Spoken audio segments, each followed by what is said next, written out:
So, kamusta po mga ka-Streetwise? Ako po si Takeru Miyamoto at welcome po sa aking munting channel.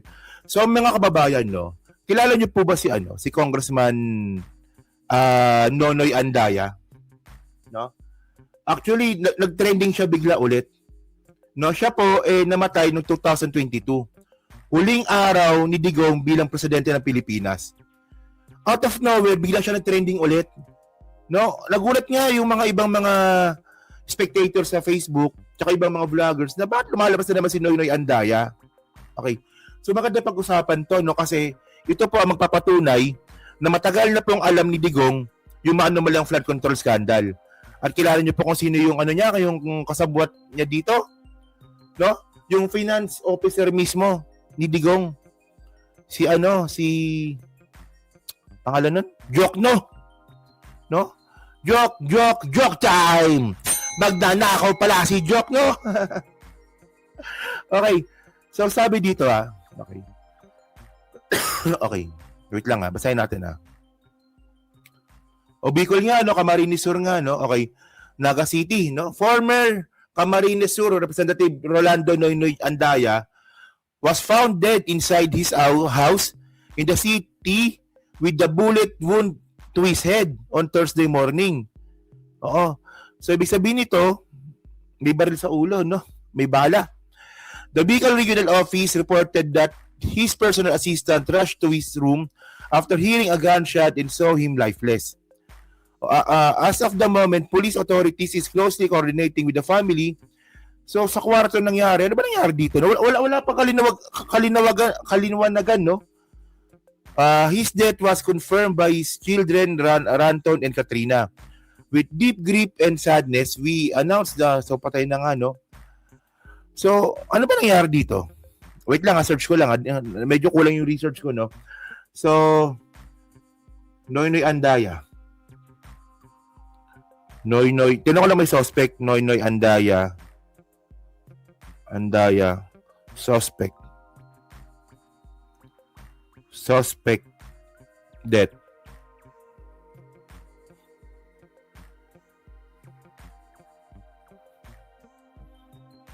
So wala nangyari, no? Wala.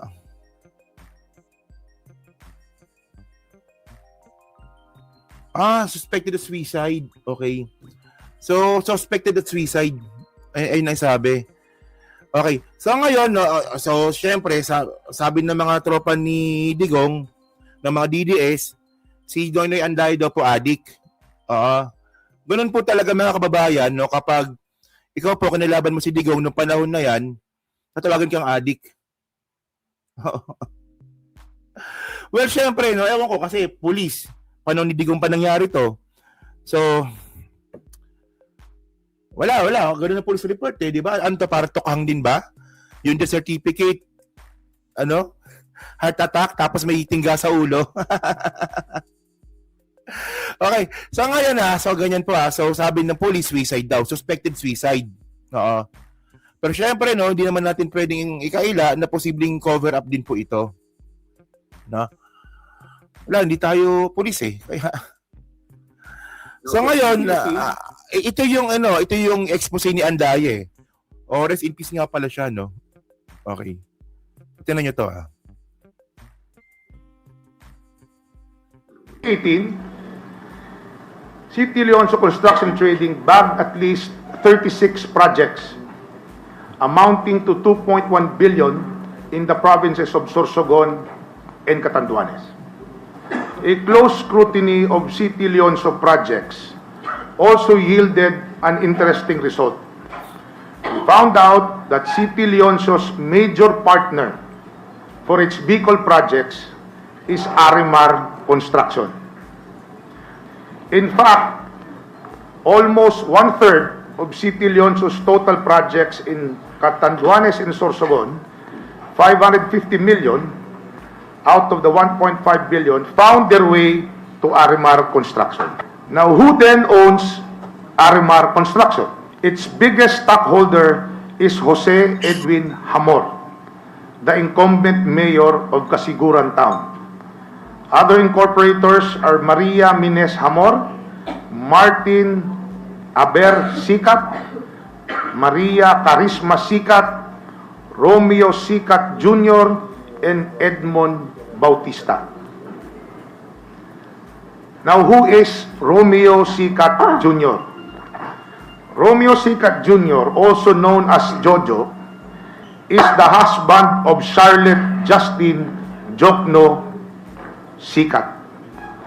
Charlotte Okay. is a daughter of DBM Secretary Jokno. Oh.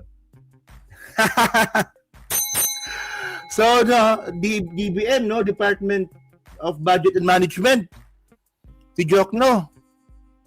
No, siya po yung DBM po ni Digong. Kumbaga nga po, parang si pangandaman ni Presidente Bongbong Marcos na nag-resign din po, na ngayon din po sinasabi din sangkot din po sa anomaly of flood control scandal. So, ibig sabihin nito mga kababayan, na kung totoo ito sinasabi nga po ni Noynoy Andaya, nakikita niyo yung pattern? Di ba nakita niyo yung pattern? Di ba? DBM, insertion, kukunin ni Kong, tapos kukunin ng kamag-anak. No, yung mismong yung kumpanya, ano ba kumpanya? Construction company, puta na yan. O, di ba? Oh, parehas lang po ng scheme. Oh, so kung tingnan pa natin na maganda pag-usapan to eh. Romeo Sikat Jr. is a son of Esther Hamor, Vice Governor of Sorsogon, and now wife of the Kasiguran Mayor Edwin Hamor. As the legal wife of Romeo Jr., Charlotte Jokno could be considered as a co-owner of what Romeo Sikat owns in Arimar Construction Corporation. Clear case of conflict of interest. It is also clear that the Hamor couple are in-laws of Secretary Jokno. Sa Tagalog, balae. Manugang ni Secretary Jokno si Romeo Jojo Sikat Jr. Balae ni Secretary Jokno si Esther at Edwin Hamor. Oh, yan ha. So ito yung expose dati ni Noynoy Andaya. Okay. So dinawit niya po dito yung DBM ni Digong. Tapos ang kukubra dito, yung balae niya nga po na may construction company. Oo. So, so ano bang gusto ko sabihin dito mga babayan, no? Isa ito sa mga nagpapatunay na yung anomalyang flood control scandal po na yan, ano ba po ni Digong yan? Di ba? Alam na natin to eh. Pero syempre, ang hinahanap natin dito, yung posibleng ebidensya. Ang tanong dito, bakit si Mark Villar hindi pa rin nakakasuhan? Tingnan nyo si Mark Villar po, nakasuhan na po ng yung pamilyar po ni Mark Villar, under investigation na po ng SEC. Eh yung pagkakasangkot nga po ni Mark Villar sa manubalang flood control ng panahon ni Digong, wala pa rin. Alam niya malabong mangyaring walang kanalaman si Mark Villar dito eh. Kasi in the first place, si Bonoan nga eh, sangkot sa flood control scandal eh. Eh minana niya lang naman yung sistema na yan kay Mark Villar. Alam niyo yung mga Villar na yan, visit sa Pilipinas yan eh. Alam niyo ano bang magandang diyan? Kuto? Kuto yan eh, mga Villar, kuto yan. Alam ko mayayaman sila, pero grabe yan kung makahigop ng dugo yan, no? Hayop yung mga yan. Parang walang kabusugan. Putang yayaman na, parang walang kabusugan. Ewan ko ba, no? Kayo ba naniniwala ba kayo na wala kanalaman si Mark Villar no panahon ni Digong? Diyan sa manumalyang flood control scandal?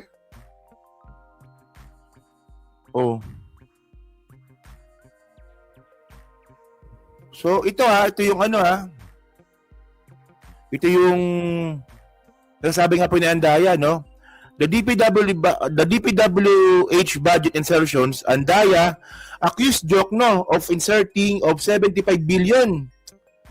75 billion lang, no? Kay Jokno pala, no? Budget adjustment into the Department of Public Works and Highways no, without the knowledge of DPW Secretary Mark Villar. Alam mo, tawag dito? Nag-expose na siya, hindi niya pa dinamay lahat. Paano di malalaman ni Mark Villar? Ayun ko bang, no? Hindi kasi, tataka naman ako dito. No? Mag-insert siya si Jokno na hindi alam ni Mark Villar, parang labo naman nun. Oh. So, tinan nyo to. Okay, so without the knowledge of Mark Villar, no, Jokno countered that the addition was planned part of the budgeting process. So, ibig sabihin, umamin si Jokno. Alam nyo, no? Ito yung mga bagay na bago. Bago lang yun, di ba? Kunwari, sinabing insertion, teka lang, bago yan, ha? Ngayon kasi, pag sinabi mong insertion, luma na. Kaya, ang dami mong palusot. No? Dati mga kababayan, nung sinabing budget insertion, bago pa lang. Kaya nangyari, inamin. Inamin ko na may insertion. No, pero parte 'yun ng budget process. Alam nyo, ang tanong kasi dito, hindi yan sa budget process no? Ang tanong kasi dito, sino ba yung contractor na tumanggap ng pera? Ang contractor na tumanggap ng pera, balain niya. Bawal yun Dapat nga bawal yun eh. Di ba? So continue, sabi dito, no? Okay na yan, flood control, no? Andaya claimed that the DBM conspired in a scam by allocating hundred of billions pa pala of pesos of flood control projects and nothing huge sums went to Kasiguran, Sorsogon, where Jokno's in-laws held position. Jokno strongly denied these claims, stating the fund went through open competitive bidding. Ang nakakatawa dito, inamin niya na po may insertion, pero syempre makikita po yan sa proyekto. Dati ang daling tingnan nito. Ngayon, madali na lang tingnan to ngayon. Kung ngayon nangyari to kay Jokno, ang dali nang tingnan nito ngayon. No, maharap to kagad. Dati kasi, no, mahirap kasi bago eh. At wala nakuhang support dito si pangalan nun, si Noynoy Andaya. Wala nangyari. Di ba? Pero by the way, mga babae, no, actually, no, magandang pag-usapan to, no, kung totoo talagang sangkot si Mark Villar. At saka maganda rin pag-usapan nito na ito ang mga nagpapatunay, no, na talagang meron nang nag-expose dati ng anomalyang flood control scandal, no, na walang ginawa si Digong. Ay na malinaw dito. Di ba? Si Mark tahimik lang, si Mark tahimik lang kahit na ninanakawan na siya. So yun, nasa iwanan muna natin yung topic na yun. Nadaanan ko lang yan, no? Kasi ano yan request sa akin yan ng ating kaibigan, no? So dito tayo. Pag-usapan natin si Rodante Marcoleta, no? Ito trending to eh. O nga pala, ano ba sa tingin ninyo? Yung pagkamatay ba ni Noynoy Andaya, ano ba to, cover up ba to? May kinalaman ba to sa expose niya kay laban kay Digong? At saka kay DBM Secretary Jokno? O talagang posibleng wala lang, na-depress lang? Di ba?